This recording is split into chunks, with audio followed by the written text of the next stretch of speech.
I wish I'd started a company when I was right out of college, like you're thinking about.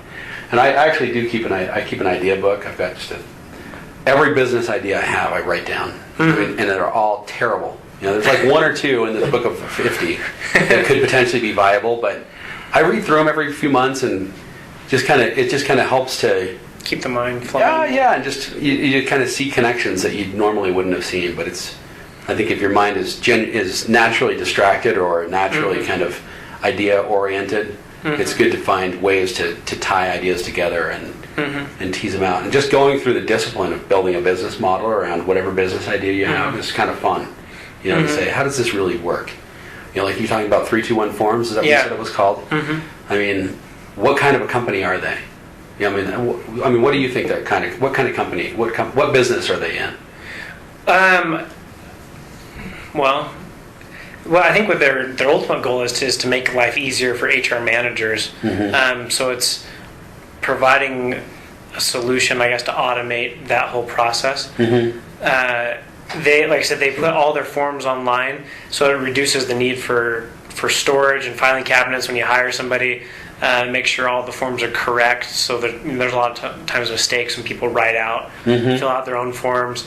If there's ever damage to them, if you have to look it up, you don't have to file through everything. So I'd say it's the pain they're solving is just making life easier, freeing up an HR manager's time to focus on more important things than working with paperwork. I'll have to. I'm asking this because when I pull these ideas together, yeah, I can remember this book and never recommend here for you, but it's just kind of an interesting process to go through to think about what business they're really in and to be analytical about business models. I'm going to look here. I'm running too long on here. No, I have time. I don't want to take your time. I got to see what this thing is called.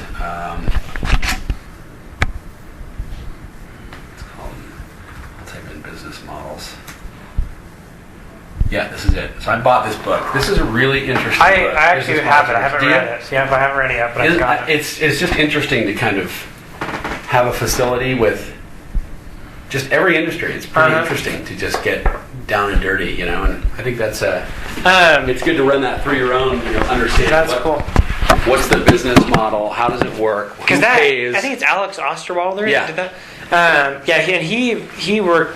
He works with like Steve Blank and Nathan Furr at BYU. Oh, really? I didn't even know that. Yeah. Who interviewed you for the book for Nail It and Scale It?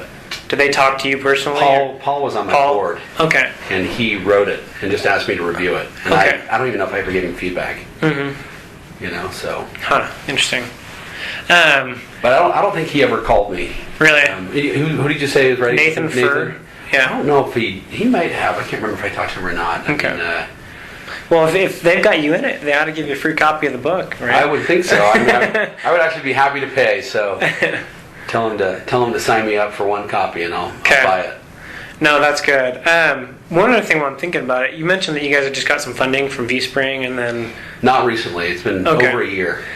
Because one of the other things we're focusing on in doing these interviews is also kind of the investment community here within Utah. I mean, what are your thoughts on the investment community here versus other places? Kind of what was your experience like, or as far as working with them, getting funding? I mean, do you feel like Utah's a good environment for that versus other places? Definitely. I mean, I think my experience with V-Spring is they were entrepreneurs at heart. Certainly Paul Ahlstrom is an entrepreneur at heart, and so he's a very genuine person, and I think he really wants to do what's right for the company, and he has an appreciation for what the entrepreneur is facing, and I think that's part of the theme of Utah and living in Utah. Yeah.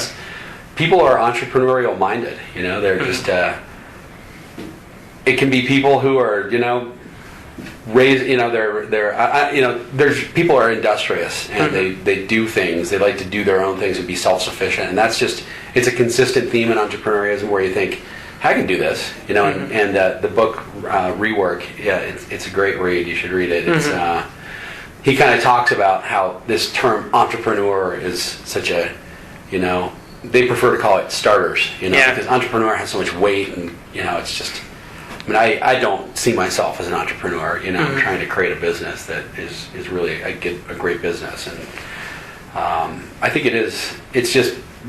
But to your question, you know, the investors they're resourceful, they're mindful of the priorities. I think that whole concept of nail it and scale it. I mean, I think at one point in time it saved our company. I mean, it really did. Where Paul just said, I don't know if you've really